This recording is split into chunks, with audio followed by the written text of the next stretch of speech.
નમસ્કાર સાથી મિત્રો, હું આપનો વિજય બારૈયા.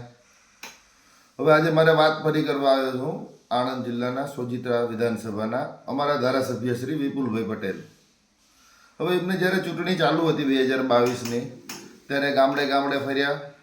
બધા ગામમાં અમે એમને ભાષણ ઠોક્યા કે હું એક પણ રૂપિયો મારો પગાર ઘરે નહીં લઈ જાઉં, દરેક ગામમાં એક એક પગાર આપીશ. તો વિપુલભાઈ, તમે ભાલના કે તારાપુર તાલુકાના 42 ગામમાંથી કયા ગામમાં તમે પગાર આપ્યો એનો તમે ખુલાસો કરી આપો. તમે ક્યાંક બીજા મંદિરે આપવા જાઓ છો તો અમારા જ કાનાવાડા ગામમાં અતિ પ્રાચીન હનુમાનજીનું મંદિર છે, તો એ હનુમાનજીએ તમારું શું બગાડ્યું હતું? ત્યાં તમે કોઈ ચેક કે દાન ના આપ્યું. અમારા વિસ્તારના ઘણા બધી, જેમ કે તારાપુર રેફરલ હોસ્પિટલ, ત્યાંય ઘણી બધી તકલીફ છે, ઘણી મશીનરી નથી, ત્યાંય તમે તમારો પગાર નથી આપતા. સોજિત્રામાં ઘણી તકલીફ છે, ત્યાંય પગાર નથી આપતા. અને તમે આ ટૂંક સમય પહેલાં મુખ્યમંત્રીની લાઈન જે ખાતમુહૂર્તના કાર્યક્રમ કરતા હતા સોજિત્રામાં, ત્યારે તમે એ વખતે જાહેરમાં ભાષણ ઠોકેલું એવું કે ફાંકા ફોજદારી કરેલી, મારે સોજિત્રાને પેરિસ બનાવવાનું છે. એ પેરિસના વિડીયો આપ સૌ આ જોઈ શકશો. આમાં લિંકમાં હું નાખું છું અને નીચે બતાવું છું. આ વિડીયો તમે જોઈ શકશો કે આ ધારાસભ્યશ્રીએ પેરિસ બનાવ્યું. માત્ર ને માત્ર કમિશન મળે એવી જ ગ્રાન્ટોનું કામ થઈ રહ્યું છે અને એવી રીતે જ કામ થઈ રહ્યું છે. યોગ્ય જરૂરવાળા રસ્તાઓનું કામ નથી થઈ રહ્યું. જો તમે જરૂરવાળા રસ્તાનું જ કામ કરતા હોય તો બાપા સીતારામ કાનાવાડાથી મિલરામપુરા રસ્તાની રજૂઆત અમે તમને ઘણા સમય પહેલાં કરેલી છે, છતાંય આપણે કોઈ આજ દિન સુધી એ રસ્તાની કોઈ પણ નિકાલ કર્યો નથી.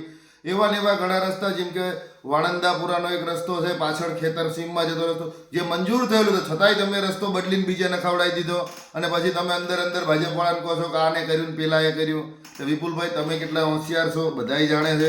અને આ બીજી એક ચોખવટવાળી વાત કરવી છે કે આ વિપુલભાઈ એમના પોલીસના મિત્રો દ્વારા LCBના ખાસ કરીને કોઈ પણ જે આમની વિરોધ ચાલતા હોય, પોસ્ટ લખતા હોય કે વિરોધ મતલબ કે આમનું સાંભળતા ના હોય, એમના કંટ્રોલમાં કિમ જોમ જેવું શાસન આમનું ના ચલાવતા હોય, ત્યારે આ પોલીસને આગળ કરીને જે મિલે મિટિંગો કરાવે છે. એટલે હું કહેવા માગું છું કે આ બધા તમારા અયોગ્ય ધંધા, દાદાગીરી, ધમકીવાળા ધંધા નહીં ચાલે સાહેબ. એટલે તમે સુધરવાની તમારી જરૂર છે. અને આ LCBના જે માણસો છે કે જે ત્યાં મિલે આવીને મિટિંગો કરે છે ને ઉઠાઈ લાઈને ત્યાં ખેલ કરે છે, તો એમને થોડી સુધરવાની જરૂર છે કે તમે ખરેખર રાજકારણમાં નથી, તમે પોલીસ છો તો પોલીસ તરીકે કામ કરો. તમે આ ભાજપના હાથા બનીને દલાલી કરવાનું કામ ના કરશો, કેમ કે એના અમારી પાસે પુરાવા છે. અને તમે જેવું ભણ્યા છો, તમે ઓફિસર બન્યા છો, તમે ખૂબ સારું ભણ્યા છીએ. તમારા ફોન કોલ, તમારા વોટ્સઅપ કોલ રેકોર્ડ, તમારા CDR કઢાવવામાં આવે તો તમે ક્યાં કેટલી વખત કયા નેતાની સાહુકારી કરવા ગયા એ પણ સાબિત થઈ શકે એમ છે. એટલે જ્ઞાન બધે બાંટવાની જરૂર નથી તમારે. એટલે ફરી કહું છું વિપુલભાઈ, તમારી આ તાનાશાહી, તમારી આ દાદાગીરી, લોકોને દબાવવાની, પોલીસની ધમકી અપાવવાની, આ બધું હવે તારાપુર અને સોજિત્રાની પ્રજા નહીં કરે. અને તમારા વાયદા અમે તમને સ્પષ્ટ ગણી બતાવ્યા કે તમે જે વાયદાઓ કર્યા છે પ્રજાને કે હું ગામડામાં પગાર આપીશ, તો અમારા ગામમાં એક આજુબાજુના ગામમાં એક પણ પગાર નથી આપો. તમે બીજા મંદિરે જઈને આપો, ત્યાં અમારા ત્યાંના મંદિરો જે પ્રાચીન છે ત્યાં નથી આપતા. તમે તારાપુર છે, સોજિત્રા છે, આ બે હોસ્પિટલો તમારામાં આવે છે રેફરલો, તો એ હોસ્પિટલોમાં તમે 1 રૂપિયો આપતા નથી. જે તમારા મત વિસ્તારના બહાર જ તમે મોટા ભાગના પગાર ચૂકવ્યા છે. એટલે તમે શું પ્રજાને ઉલ્લુ સમજો છો? જ્યારે મત લેવાના હોય ત્યારે ગામમાં આવીને મોટા મોટા ભાષણ કરો છો કે આમ કરી દઈશ ને પેલું કરાવી દઈશ. તો અત્યારે કેમ આ કોઈ વસ્તુ થઈ જ નથી રહી?